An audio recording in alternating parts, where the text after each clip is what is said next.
Pelaksanaan sistem penerimaan murid baru atau SPMB di Kabupaten Pemalang kembali menjadi sorotan. Berbagai keluhan bermunculan dari masyarakat, mulai dari persoalan batas usia hingga dugaan ketidaksesuaian penerapan jalur zonasi. Kondisi ini memicu kekecewaan para orang tua dan calon peserta didik.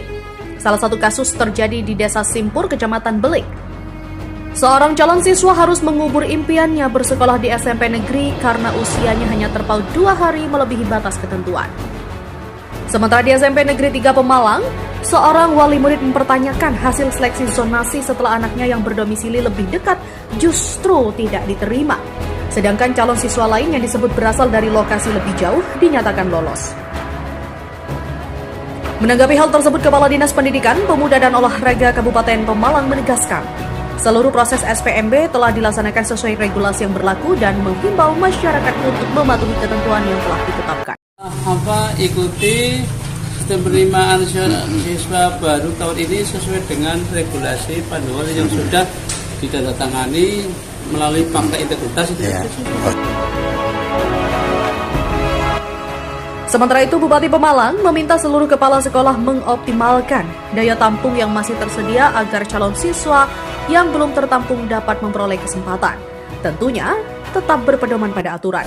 Ya, semua KS yang masih ada bangku kosongnya untuk bisa diisi supaya jumlah anak didiknya bisa semakin mencukupi sesuai jumlah yang tersedia di masing-masing sekolah.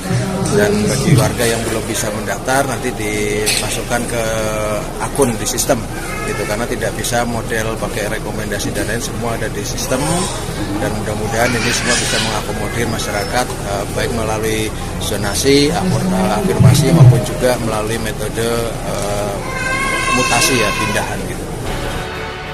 Berbagai keluhan ini diharapkan menjadi bahan evaluasi agar pelaksanaan SPMB di masa mendatang semakin adil, transparan, dan memberikan kepastian bagi seluruh calon peserta didik. Yang daftar di SMP 3 itu kan pakai domisili.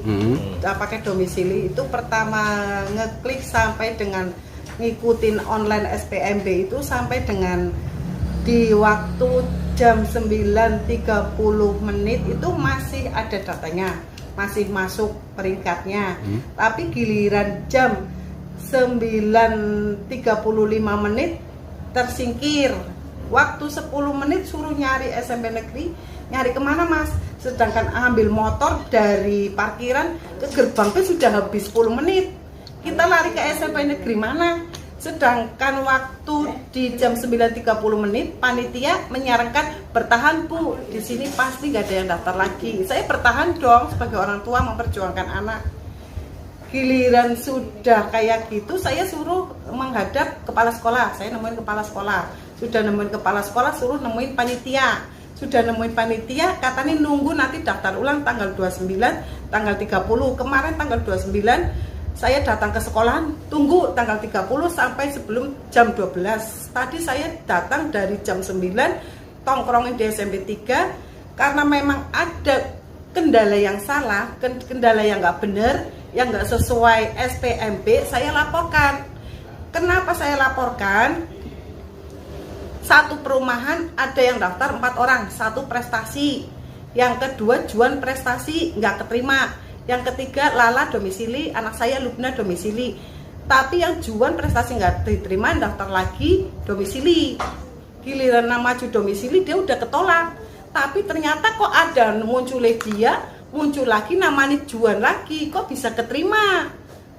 Ternyata dicek punya usut, dia pindah titik koordinat, bukan sesuai titik koordinat dia daftar. Iya, dia tempat tinggalnya di mana? Kalau dia tinggalnya di Refonda. Berarti diduga ada pergeseran koordinat ya? Dari Pemalang, Jawa Tengah, Sahuri, SPM TV melaporkan.